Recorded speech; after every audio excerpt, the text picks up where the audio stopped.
Vous êtes le sel de la terre. Mais si le sel perd sa saveur, avec quoi la lui rendra-t-on? Il ne sert plus qu'à être jeté dehors et foulé aux pieds par les hommes. Matthieu 5, 13. Et du sel à discrétion. Esdras 7, 22. Le sel est une bonne chose, mais si le sel devient sans saveur, avec quoi l'assaisonnerez-vous? Ayez du sel en vous-même. Marc 9, 50. Revenons au livre de Néhémie et nous désirons considérer avec la reconstruction de la muraille de Jérusalem sous la conduite inspirée de Néhémie, un élément de plus qui englobe tout, un facteur que cette œuvre représente. Nous parlons du rétablissement du témoignage du Seigneur, ce que Néhémie appelait le grand ouvrage que Dieu avait mis dans son cœur de faire. Et lorsque nous en venons à considérer ce rétablissement du côté positif, nous trouvons un grand principe de rétablissement qui renferme toute l'œuvre. Il n'y a pas nécessité d'une réflexion très profonde pour reconnaître que la reconstruction de la muraille détruite de Jérusalem entre en ligne avec un témoignage de résurrection, et pour constater combien ceci est tout d'une pièce avec l'histoire d'Israël, parce que nous nous rendons compte, je crois que nous pouvons dire cela, que cette muraille de Jérusalem est un emblème de l'histoire spirituelle du peuple d'Israël. Ce qui est vrai de la muraille dans cette période est vrai du peuple d'Israël.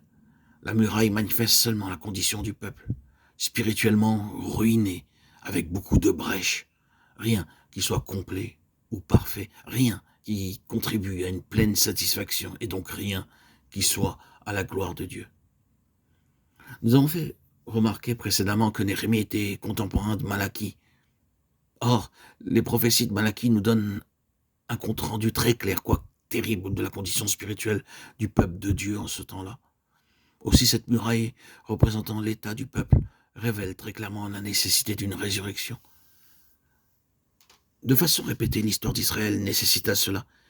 Mais à propos de cette situation-ci, vous vous souviendrez que les plus grands prophètes, en regardant au-delà de la captivité, avaient parlé de leur retour comme une résurrection. Par exemple, Ézéchiel, à l'égard de la captivité pleinement en vue, avait crié au peuple, comme le Seigneur l'avait commandé. « Voici, j'ouvrirai vos sépulcres. Je vous ferai sortir de vos sépulcres. » Ézéchiel 37, 12.